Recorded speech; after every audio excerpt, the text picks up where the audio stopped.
Hello and welcome. I'm Tafaragadamu. Ethiopian athletes have continued doing well in different venues around the world. But what does it take to get to that state of perfection? And who gets what? Is it a fair business? Over a period of several years, my guest today, Hannah Bornstein, undertook research for her PhD. Her conclusions are pretty challenging. A very warm welcome to the program. Thank you very much for having me. It is impressive that Ethiopian athletes fared exceptionally well in recent events held, for example, in Oregon, right? Yeah, they did really well. And also at the World Under-20 Championships in Colombia, where I happened to be. Right, that happened right after that, basically. Yeah. Do you agree that it was,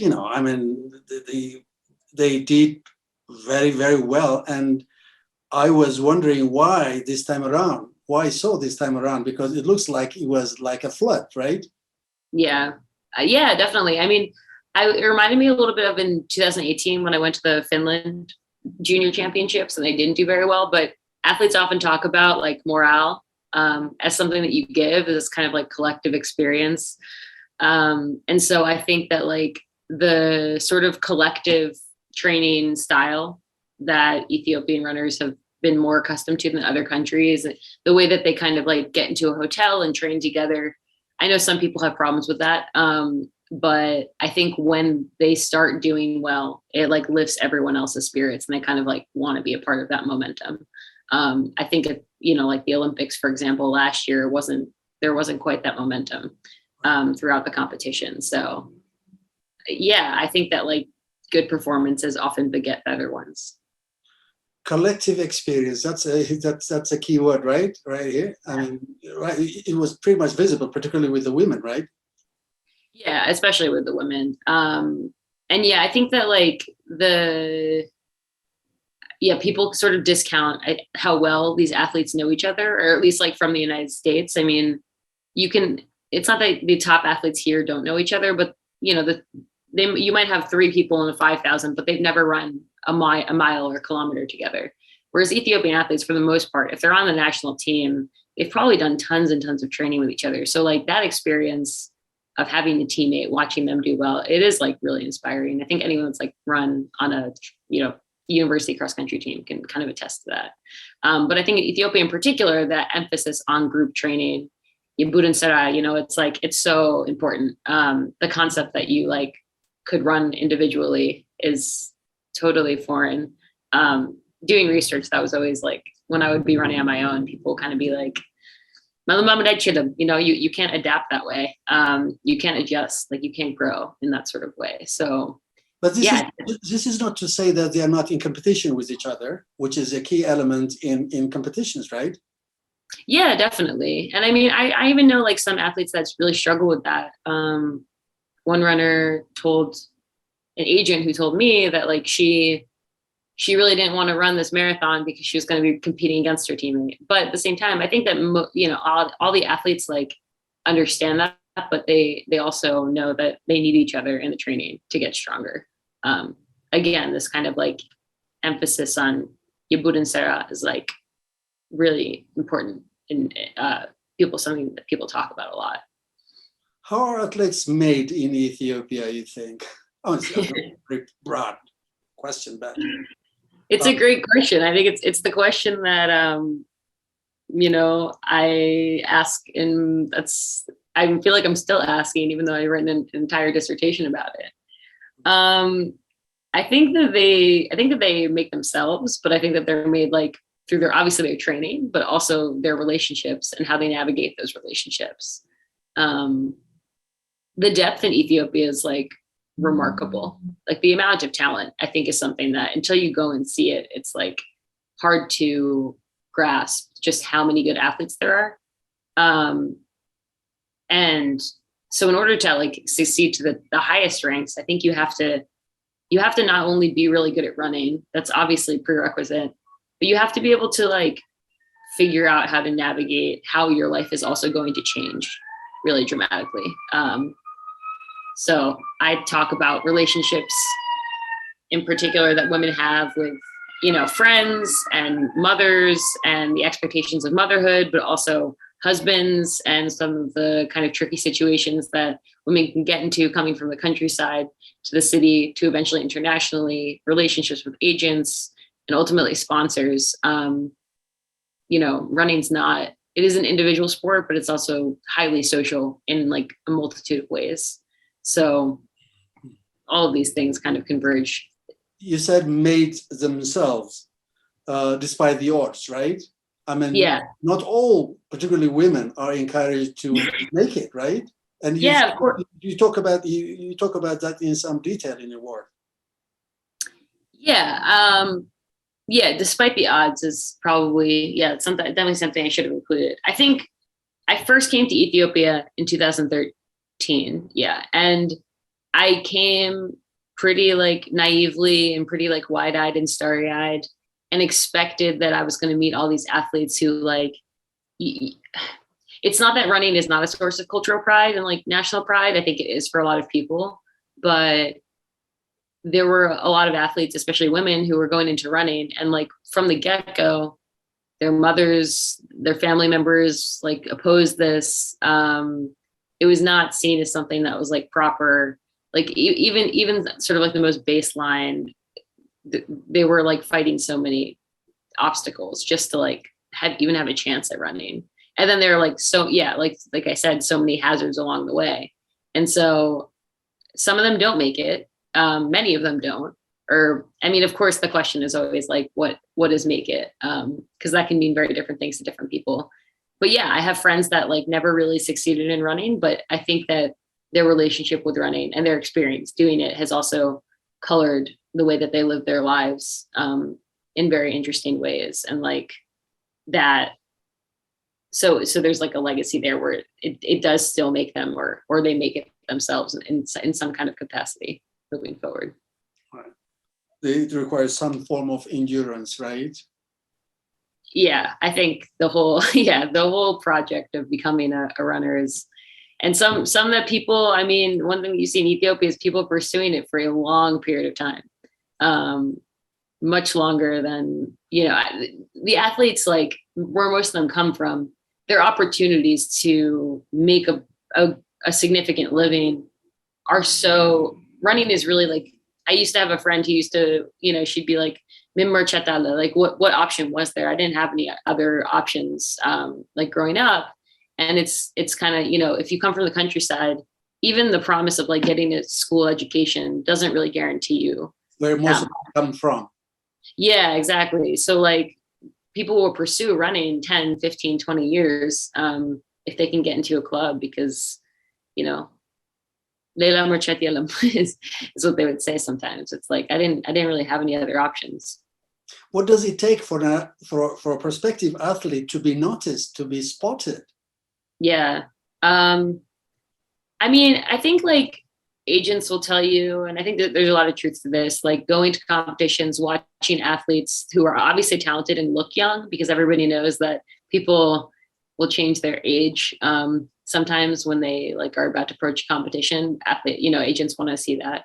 But I think a big part of it is also like, especially more and more, because the dynamics of how you make money in running have shifted a lot in recent years in terms of like the marketability component. But I think people, it's like how you can work with an athlete too.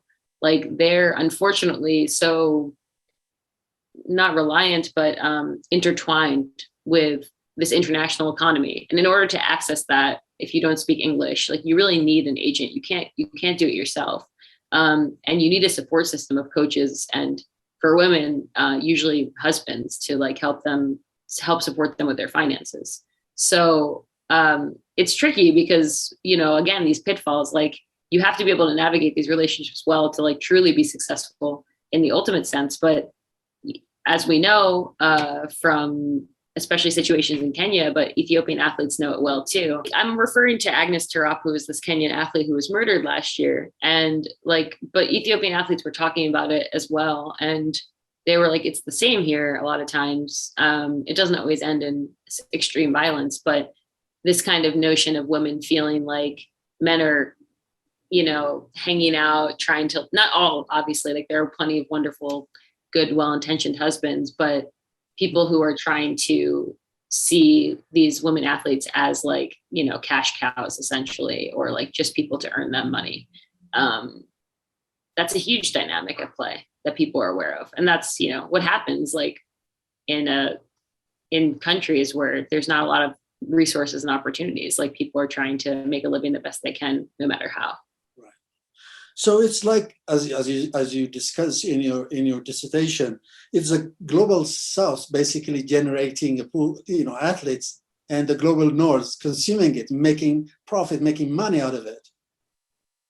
That's how I look at it, without being too reductionist. But yeah, I mean, I think that that's true. Like, I think that you need these Ethiopian and Kenyan athletes are producing the fastest times. They've really like extended the lengths, for example, of like what is possible in running, which translates to everything. So it's so relatable.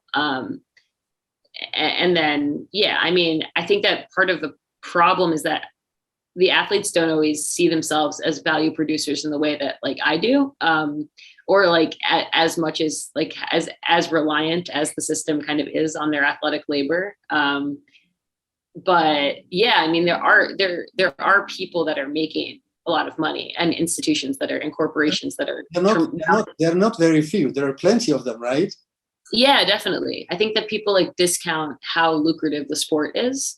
Even in the West they do, because like athletes here relatively don't make that much money, but you know, like an Ethiopian athlete who runs 10 minutes faster in a marathon will maybe make like a $5,000-$10,000 salary in Ethiopia, and that same athlete in the US could be making $30,000, which is like not a lot of money, but it's, you know, they're still being the valuation of like how their ability is so much lower in a country like Ethiopia. And I know like what the counter arguments would be by agents and sponsors. Like I've had those conversations before. Right.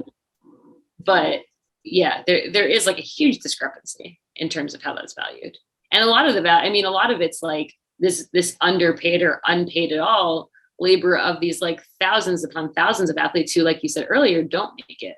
But they contribute to this kind of collective success. But is it perhaps the inability of athletes to negotiate well? Is that probably one of the problems? Or even if they do, they are facing a huge bureaucracy or you know, corporations that wouldn't be easy to challenge. Yeah, I think there are like several difficulties like within first the sport as it's governed and run like internationally, like the sport of running generally, and then the sort of like international components of running, and then the like geopolitical and racialized dynamics of that.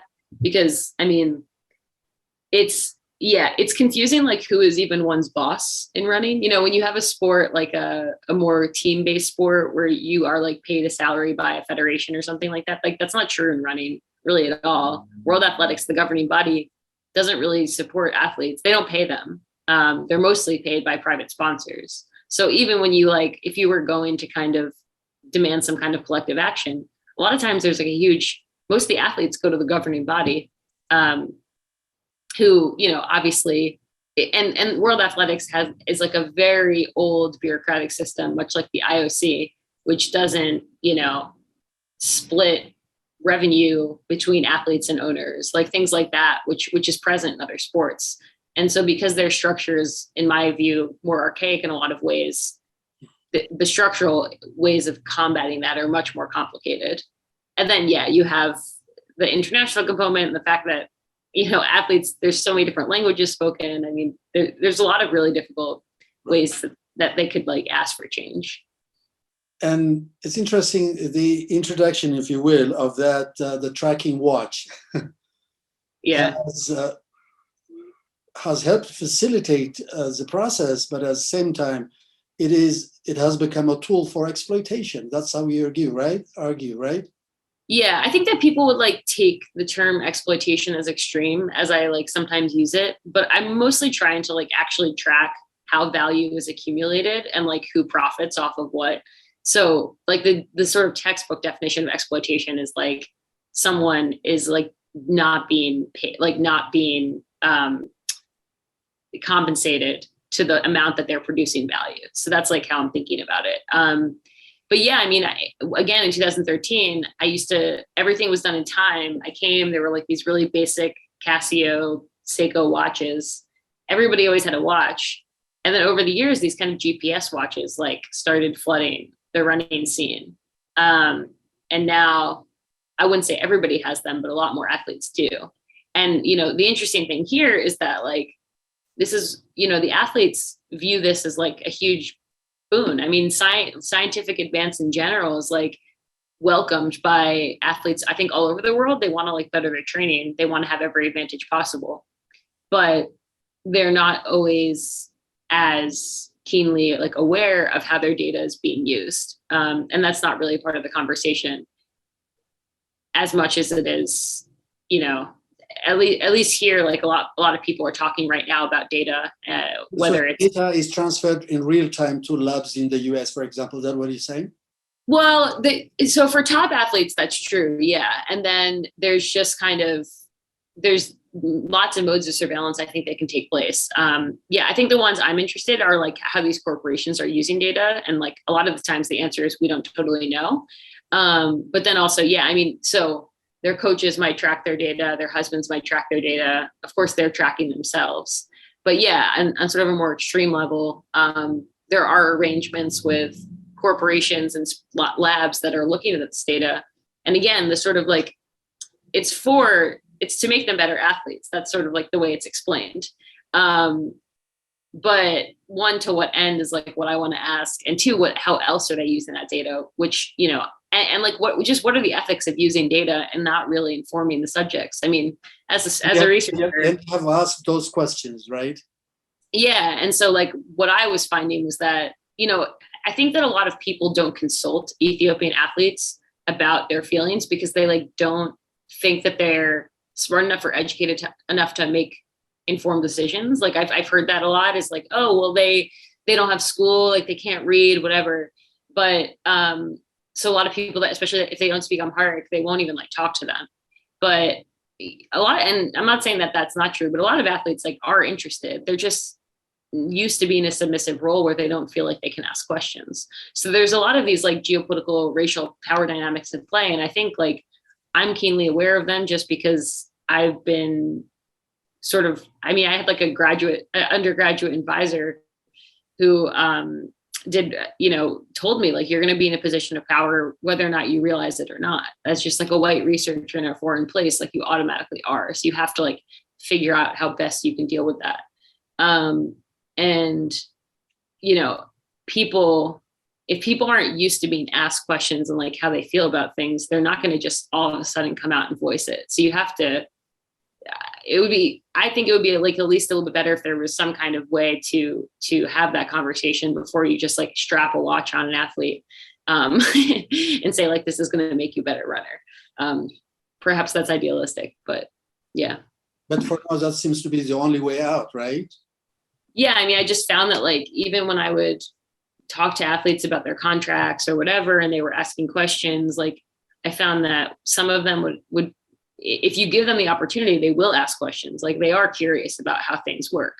But I think a lot of times like sponsors and agents and also governing bodies, they don't necessarily, they just like don't think that the athletes will be able to understand it, or they don't want to take the time to explain it to them and try and find new ways to explain it to them. A lot of that is often like given to the work of the Ethiopian staff who work in offices, like on behalf of these folks, but they're overworked. And so like a lot of times so much gets lost in translation. But then the athletes are just kind of like sitting there, and then they get angry, maybe because like what said on their contract, the money they were supposed to make, there was a reduction and they didn't understand it. But the reason why like they didn't understand it was because it was never really explained to them in a way that they could understand. But many of them feel that they are shortchanged, right? I think most of them do. Yeah. And like rightfully so. I think, again,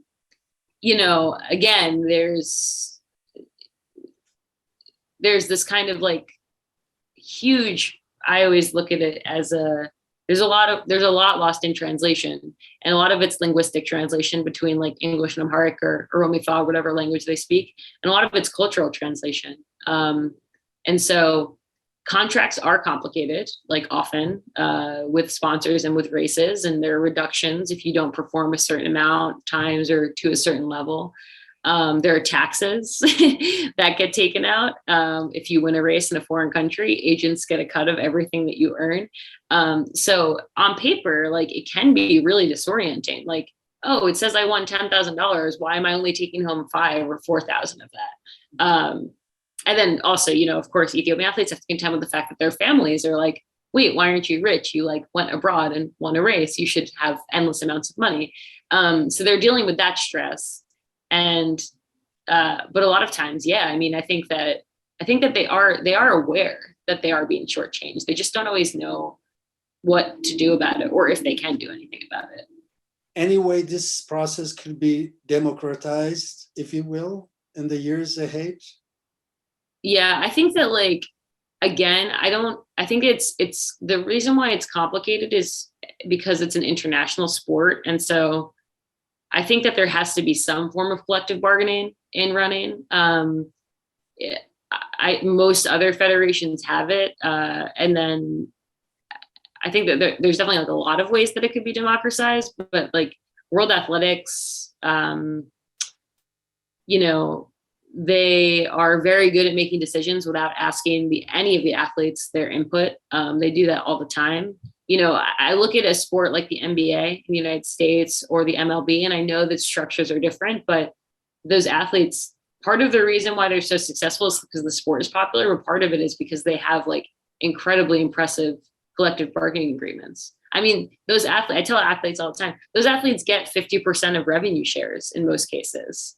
They can make demands, they can walk out, but I think like, unfortunately, collective action it's like sometimes it's the hardest thing to generate and organize, but it does have the best effect. I think that people always fear if I step out, someone will just come in and take my place. And that's why like a sense of solidarity would have to be extremely strong, but it doesn't necessarily mean, I don't think it necessarily means like a big strike. I just think it means like demanding a bigger piece of the pie. You know, there's like, I think that there is a lot more money to go around than goes around. So you literally lived with plenty of athletes who are doing your research. And I assume that there must have been plenty of heartbreaking moments as there were uplifting ones. Can you say something about that? Yeah, I mean, I think that there's way more heartbreaking moments than there are uplifting ones. I think that sometimes in sports, we suffer from a little bit of amnesia after like a good performance. We kind of sometimes forget all the bad ones. And I think that there are way more lows than highs. Yeah, I mean, I've seen tons of, you know, I've seen experiences of course, injury. That's always a heartbreak. But then, you know, like an athlete, you know, like one athlete I know kind of getting pregnant at just like a rough time and getting very sick from the pregnancy, having the baby, and then, you know, wanting to return to running, being told by her family that she can't. And like for years and years, athletes or former athletes having to contend with those expectations, especially women. And just all kind, you know, running is such an intense sport on your body, and it's so simple because all you have to do is run, but that's also what's so complicated about it. So, yeah, I mean, I think that I could tell tons of stories about heartbreak that extend pretty far beyond the borders of Ethiopia as well. But you know, I think that there is sort of it's not encouraged that people share those stories maybe as much. Yeah, I mean, the victories are more exciting to share. They have better sort of storybook endings, but yeah. Well, Hannah Bornstein, it was really a pleasure having you on my show. Thank you very much indeed for joining me. Yeah, thank you.